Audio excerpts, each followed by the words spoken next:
Black holes aren't born evil.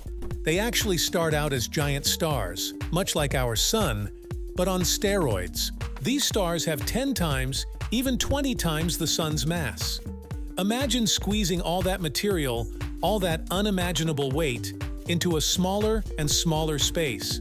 That's exactly what happens when a star reaches the end of its life. Throughout its life, the star fuses hydrogen atoms in its core, generating a tremendous force outward, pushing against gravity and keeping the star stable. But eventually, the star runs out of this readily available fuel. It then starts to fuse heavier elements like carbon. This process also releases energy, but it's not as efficient as hydrogen fusion. However, as the star ages, it eventually reaches a critical point.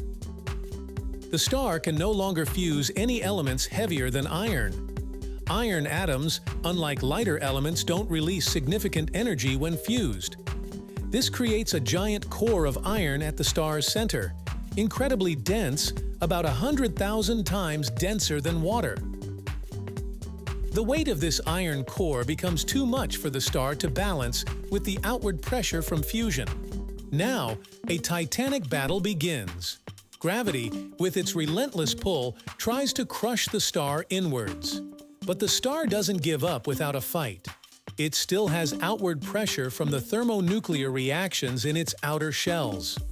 This is a cosmic tug-of-war, a ballet of opposing forces.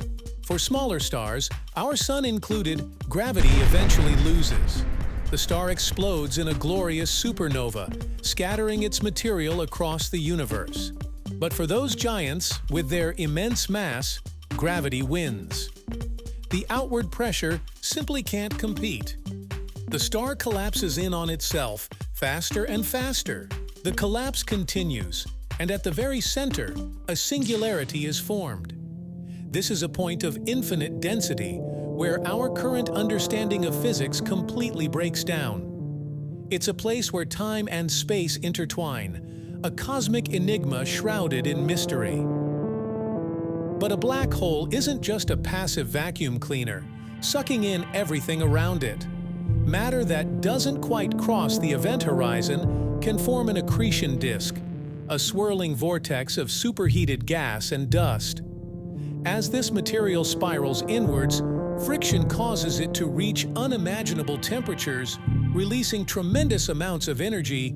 Some black holes, especially supermassive ones, can become incredibly active, spewing out jets of high-energy particles that travel across vast distances. These are called quasars, some of the brightest objects in the universe. Black holes are truly cosmic beasts, warping space-time and bending the very fabric of reality. But are they the end of the story? Perhaps not. Some theories suggest that black holes might be gateways to other dimensions, or even play a role in the birth of new universes. The truth is, we're still unraveling the mysteries of these enigmatic objects. If you want to know even more about black holes and dive deeper, click here. Subscribe if you found this interesting.